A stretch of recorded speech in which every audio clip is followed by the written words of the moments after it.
अस्सलामुअलैकुम। इस्लाम डिस्कवरी पर खुश आमदीद। सैयदना अबू सईद खदरी रज़ी अल्लाह अन्हो बयान करते हैं कि रसूल अल्लाह सल्लल्लाहु अलैहि वसल्लम ने फरमाया, बेशक जनाब मूसा अलैहिस्सलाम ने कहा, ऐ मेरे रब, तू अपने मोमिन बंदे को दुनिया में गुर्बत ज़दा और तंग हाल बना देता है। इतने में जनाब मूसा अलैहिस्सलाम के लिए जन्नत का दरवाज़ा खोल दिया गया और वो इसकी तरफ देखने लगे।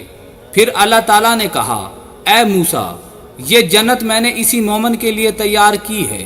फिर जनाब मूसा ने कहा, ऐ मेरे रब, तेरी इज्जत की कसम, तेरे जलाल की कसम, अगर इस मोमिन के दोनों हाथ और दोनों पांव कटे हुए हों और फिर इसको इसके यौम विलादत से लेकर रोज़े क़यामत तक चेहरे के बल घसीटा जाता रहे और लेकिन अगर इसका अंजाम ये जन्नत हुआ तो वो तो यूं समझेगा कि इसने कभी कोई तंगी देखी ही नहीं।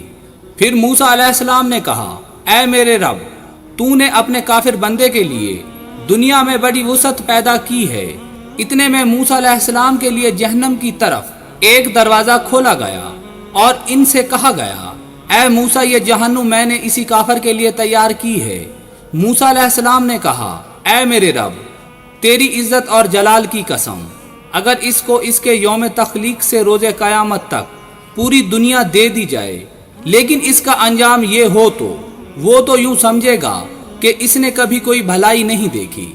आमर राम रज़ी अल्लाह अन्हो बयान करते हैं, रसूल अल्लाह सल्लल्लाहु अलैहि वसल्लम ने अमराज और इनके सवाब का जिक्र किया तो फरमाया, जब मोमिन को कोई बीमारी लाहक होती है और फिर अल्लाह अज़्ज़वजल इसे इससे आफियत और सेहत अता फरमा देता है तो वो मर्ज इसके साबका गुनाहों का कुफारा और मुस्तकबिल के बारे में वाज़ो नसीहत बन जाती है।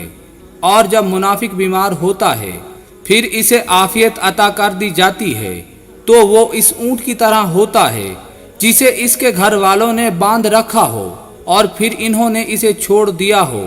इसे पता नहीं होता कि इन्होंने इसे क्यों बांधा था और क्यों छोड़ा है।